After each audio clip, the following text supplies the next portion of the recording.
de dólares en juego. Fidel Santana, diputado nacional al Congreso de la República Dominicana.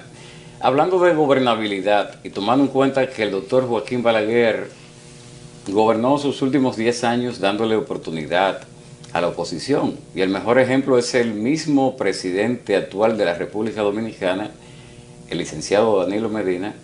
Y hablando de corrupción, que usted ha tocado los dos temas, entonces podríamos decir nosotros que todos nacimos y crecimos siendo antibalaguerista, que Balaguer fue menos corrupto que estos gobiernos y además fue una persona que trabajó mejor con la gobernabilidad, sobre todo en sus últimos 10 años. Mire, Balaguer, un personaje con una historia de crímenes que no puede olvidarse. Así es. No puede borrar sus crímenes y sus décadas de servicio al trujillato y a los intereses más espurios de la nación. No puede borrar eso con sus últimos 10 años de gobierno. El que fuera él más o menos corrupto. Primero, yo creo que no hay más o menos corruptos. Hay corruptos. No hay menos ladrón que un mal ladrón. No. Hay ladrones.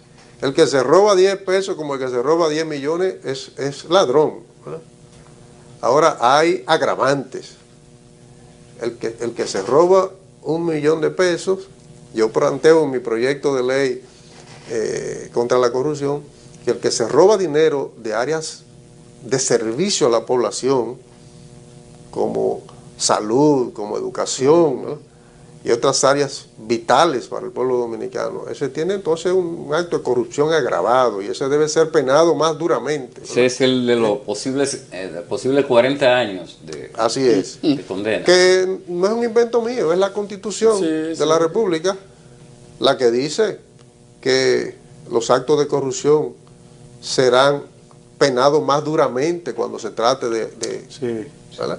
Yo lo que he hecho es tomar los elementos generales que la Constitución plantea sobre la persecución a la corrupción, convertirlo en una ley específica.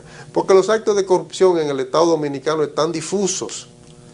Por ejemplo, aquí es muy común la extorsión en muchas instituciones del Estado. Si usted no paga peaje, no le brindan servicio adecuadamente, le retardan las cosas, en fin. Pero es un acto de corrupción. Yo lo tipifico, ¿verdad? Todos estos tipos de actos de corrupción. El de funcionarios que están representando intereses privados, yo lo tipifico como acto de corrupción también. Y propongo sanciones contra ese tipo de conductas permanentes en el Estado dominicano. El acto de retardar un servicio es un acto de corrupción. Un acto de corrupción. Cuando un funcionario retarda o niega un servicio teniendo funciones que cumplir, entonces también lo señalamos. Tipificamos alrededor de 12 o 13 digamos formas de corrupción en el Estado, y entonces estamos proponiendo penalidades que van desde 2 años, 10 años hasta 40 años en los casos de casos agravados, ¿no? Y además, en esa iniciativa de ley, que tal vez es lo nuevo, lo más nuevo es que estamos proponiendo una herramienta legal para recuperar los bienes robados al Estado y devolverlo a los programas de donde fueron hurtados. Esa iniciativa incluso que propone tener un plazo hasta de 75 años para que casos de corrupción pueda perimir. No perezca. Exacto. ¿Por qué planteamos esto así? Bueno, porque estamos pensando en el presente. Tal vez no logremos que aprueben esa ley ahora porque las circunstancias no. Pero cuando se apruebe, esa ley podrá perseguir a los corruptos de hoy. Pero ese es el propósito. Entonces, ¿qué se haría con estos casos ya muy experimentados de corrupción, donde los tribunales han sido muy complacientes con el archivo definitivo de estos expedientes? Porque aquí hay funcionarios y gente que no tenía, hace unos años atrás, no tenían ni siquiera con qué pagar un taxi y ahora son dueños de grandes flotillas de vehículos y de jipetas. Y sus casos han llegado a los tribunales y simplemente la solución ha sido darle archivo definitivo cuando el pueblo, el país está consciente de que esta gente posee dinero, grandes dineros del Estado. ¿Qué haríamos con esos casos entonces, de estos casos que son archivados de manera definitiva? Bueno, esta herramienta permitiría abrirlos nuevamente. Eso sería interesante. Permitiría incluso recuperar bienes en descendientes de funcionarios corruptos. Okay. Siempre que se compruebe claro, que se originaron esos ahí, bienes claro, en acciones corruptas, ¿verdad? De los ascendientes, ¿verdad? Que pudieran haber desaparecido físicamente, ¿verdad? Pero sus acciones corruptas dejan una serie de huellas ahí que si el Estado a través de sus órganos judiciales puede probar, entonces podrá actuar para recuperar esos bienes y devolverlos al erario. Pero eso no violaría la irretroactividad de las leyes. Bueno, es que precisamente la ley, lo que está, hay una serie de crímenes reconocidos en la humanidad, y nosotros somos parte de una serie de pactos internacionales, ¿verdad? Que contemplan precisamente la no prescripción de este tipo de acciones criminales, que son los delitos de corrupción.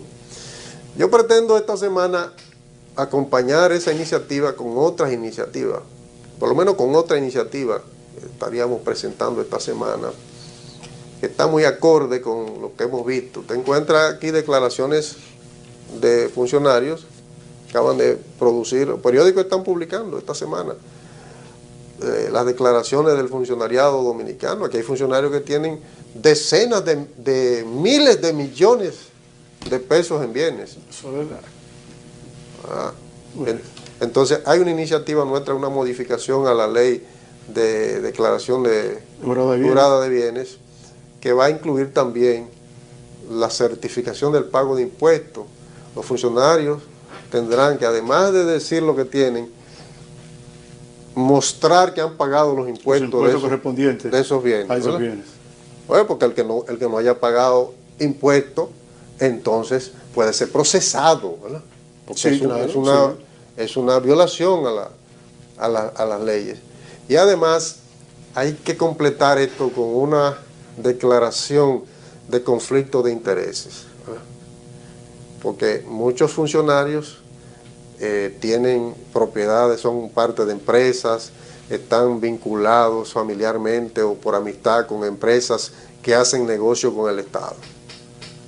Entonces debe decir el funcionario cuáles son sus vínculos, porque si no lo dice y un ciudadano lo denuncia, mire, claro, este personaje está vinculado con esta empresa y en un concurso que se hizo para comprar, resulta que salió favorecido esa empresa, ¿no? Exacto. Así es. Entonces, la idea es que podamos perfeccionar las herramientas para prevenir y perseguir la corrupción. Pero, Fidel, ahora mismo se corre la versión periodística de que el actual Procurador General de la República pertenece a una institución de cobros compulsivos que fue formada a pocos días de él asumir el cargo de Procurador de la República, de que el Procurador actual es miembro, forma parte de una institución de cobros compulsivos. Entonces, eso